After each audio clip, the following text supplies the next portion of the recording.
Everyone, and thank you for joining us. I'm Josh McKelvin. Topping our news, Pope Benedict is preparing to visit the United States for the first time since becoming pontiff. And while he won't be coming to New England, a lot of Catholics in the region still want to know if he's going to address their concerns. NECN's Pratt Thacker is in Wellesley, Massachusetts tonight with more on that. Pratt, good evening. Good evening, Josh. There's a lot of disappointment here that Pope Benedict will not be visiting Boston, but several parishioners we spoke with say even if the city is not on his itinerary, the concerns arising out of the sex abuse crisis and the round of parish closings do need to be part of the Pope's message. My intention is to share our Lord's word of life. In Christ is our hope. As thousands gathered in St. Peter's Square Sunday to hear Pope Benedict, the pontiff asked the faithful to pray for the success of his trip to the United States. It is clear But at a church in Wellesley, Massachusetts, some among the Catholic faithful had their own prayer for the Pope, hoping he will intervene and stop parish closings. This is an opportunity for Pope Benedict to come forward and say to the Catholic bishops in America, this is not the way.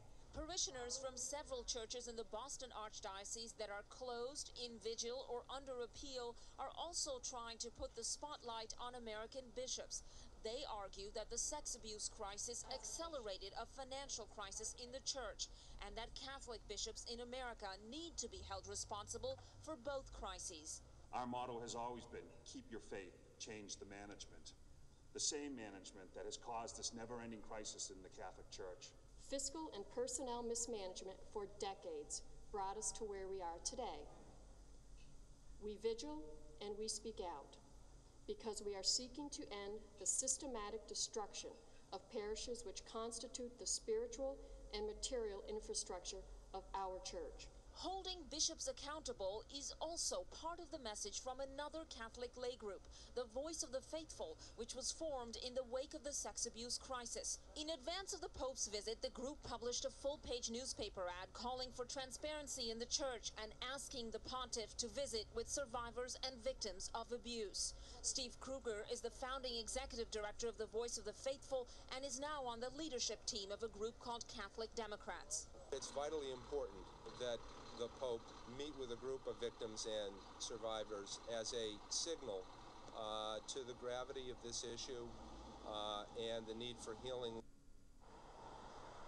Now, so far, the Vatican has not announced any plans for a meeting with survivors and victims of abuse, but advocates of that idea are holding out hope that the Vatican will hear their calls for such a meeting. Josh? Pratt Thacker in Wellesley, Massachusetts. Thanks very much.